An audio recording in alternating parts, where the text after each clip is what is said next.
ঢাকার আকাশে ২০২৬ সালের ৩ জানুয়ারির ভোরটা অন্যরকম। সূর্যের প্রথম আলো রাজপথে পড়লেও শহর জুড়ে যেন এক চাপা থমথমে ভাব। রাজনীতির অভ্যন্তরে যে ঝড় জমে উঠেছে তার পূর্বাভাস যেন এই অস্বাভাবিক নীরবতার মধ্যেই লুকিয়ে। ঠিক এই মুহূর্তেই প্রকাশ্যে এসেছে এমন এক বিস্ফোরক বাস্তবতা, যা জামাতে ইসলামীর নেতৃত্বাধীন ১১ দলীয় জোটকে এক গভীর অস্তিত্ব সংকটের মুখে ঠেলে দিয়েছে। বাইরে থেকে দেখলে বিষয়টি আসন সমন্বয়ের একটি সাধারণ দ্বন্দ্ব মনে হলেও ভেতরে ভেতরে এটি অহংকার, মর্যাদা, বিশ্বাস আর ভবিষ্যৎ রাজনীতির দখল নিয়ে এক কঠিন লড়াই। সংকটের কেন্দ্রবিন্দুতে রয়েছে ৩টি নতুন রাজনৈতিক শক্তি, এনসিপি, এলডিবি এবং এবি পার্টিকে জোটে অন্তর্ভুক্ত করার সিদ্ধান্ত। এই অন্তর্ভুক্তির মূল্য হিসেবে ৪০টি আসন ছাড় দেওয়ার যে প্রস্তাব সামনে এসেছে, সেটাই পুরো জোটকে কার্যত ২ ভাগে বিভক্ত করে দিয়েছে।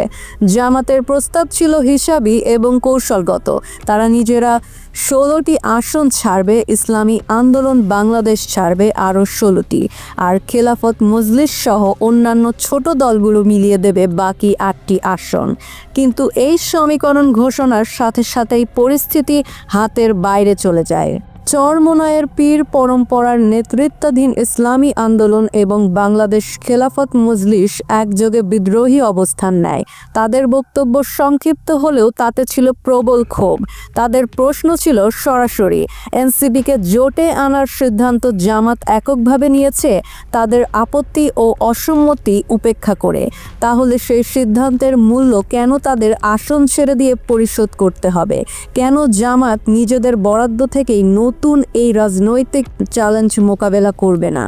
ইসলামী আন্দোলনের নেতৃত্ব বিষয়টিকে আরও ব্যক্তিগত মর্যাদার জায়গায় নিয়ে গেছে। তারা স্মরণ করিয়ে দিয়েছে যে শুরুতে তারা ৫০টি আসনের দাবি তুলেছিল।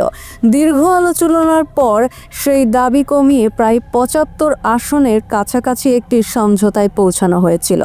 এখন সেখানে থেকেও যদি ১৬টি আসন নতুনদের জন্য ছাড়তে হয়, তাহলে তাদের হাতে অবশিষ্ট থাকে মাত্র ২৯টি আসন। দেশের অন্যতম বৃহৎ ইসলামী সংগঠন হিসেবে এই অবস্থানকে তারা শুধু রাজনৈতিক ক্ষতি নয়, সরাসরি অপমান হিসেবেই দেখছে। মামুল হকের নেতৃত্বাধীন বাংলাদেশের খেলাফত মজলিসও একই সুরে কথা বলছে। তাদের বক্তব্যে বরাবর ফিরে আসছে একটি প্রশ্ন, যখন দেশ কঠিন সময় পার করছিল তখন কারা জামাতের পাশে ছিল, আর এখন শেষ মুহূর্তে এসে নতুন দলগুলো জোটে ঢুকে কি করে পুরনো শরিকদের অংশ থেকে লাভবান হওয়ার অধিকার দাবি করে? নিজামী ইসলাম পার্টিও এই ক্ষোভের সঙ্গে একাত্মতা প্রকাশ করেছে। তাদের চোখে এটি স্পষ্ট বিশ্বাসঘাতকতা, কারণ সংকটের সময় তারাই ছিল জামাতের নির্ভরযোগ্য সঙ্গী। এদিকে নতুন শক্তি এনসিপিও নীরব নয়।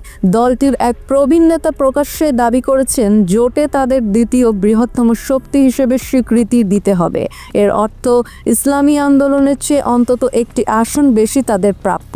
সাংগঠনিক বাস্তবতায় এই দাবি প্রশ্নবিদ্ধ হলেও রাজনৈতিক সেন্টিমেন্টের দিক থেকে এটিকে উড়িয়ে দেওয়ার সুযোগ নেই।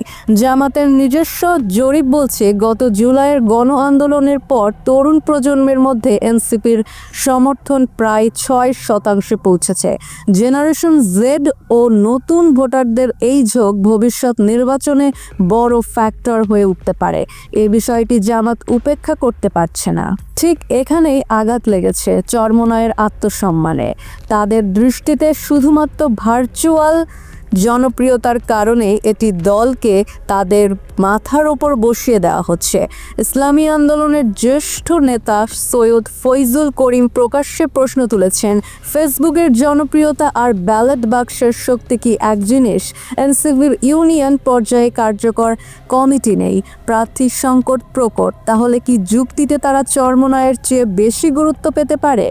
সমগ্র চিত্রটি ক্রমে জটিল হয়ে উঠেছে। ৪০টি আসন ছাড়তেই হবে, কিন্তু জামাত নিজেরা দিচ্ছে মাত্র ১৬টি। বাকি ২৪টির জন্য শরিকদের উপর নির্ভর করায় সমীকরণ ভেঙে পড়ছে। খেলাফত মজলিস যেখানে ২২টি আসন দাবি করেছিল, সেখানে জামাত প্রথমে ১৩টির প্রস্তাব দেয়। এখন সেটিও কমিয়ে একাদশে নামিয়ে আনার কথা বলা হচ্ছে। এটি শুধু সংখ্যার হিসাব নয়, দীর্ঘদিনের আস্থার সম্পর্কে ক্ষত করার শামিল। প্রার্থী নির্ধারণ প্রক্রিয়াও আগুনে ঘি ঢেলেছে।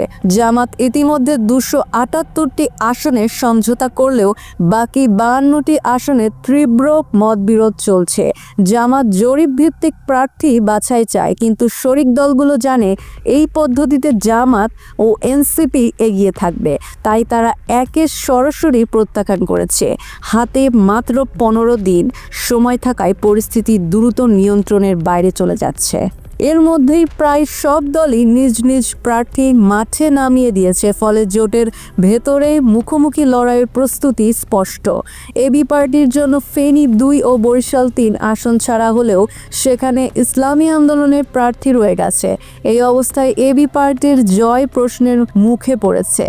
সব মিলিয়ে 20 জানুয়ারি অর্থাৎ প্রার্থী প্রত্যাহারের শেষ দিন জোটের জন্য হয়ে উঠেছে এক অনিবার্য ডি-ডে। যদি জামাত এনসিপিকে 30টি আসন দেয় এবং চরমোনাইকে মাত্র একাদশে নামিয়ে আনে, বিদ্রোহ প্রায় নিশ্চিত। আবার এনসিপিকে কম দিলে তরুণ ভোট হারানোর ঝুঁকি তৈরি হবে। এই অভ্যন্তরীণ বিভাজনের সবচেয়ে বড় সুবিধাভোগী হতে পারে বিএনপি। নিজেদের মধ্যে ভোট ভাগাভাগি হলে তৃতীয় শক্তি হিসেবেই তারা সহজ জয়ে পৌঁছে যেতে পারে। সেই পরিণতি হবে জোটের জন্য এক কৌশলগত বিপর্যয়।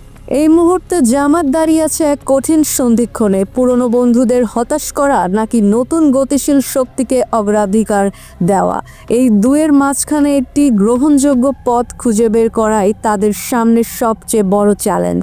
আগামী 15 দিনে যদি সমাধান না আসে, তবে এই জোটই হয়তো নিজেদের সবচেয়ে বড় শত্রুতে পরিণত হবে।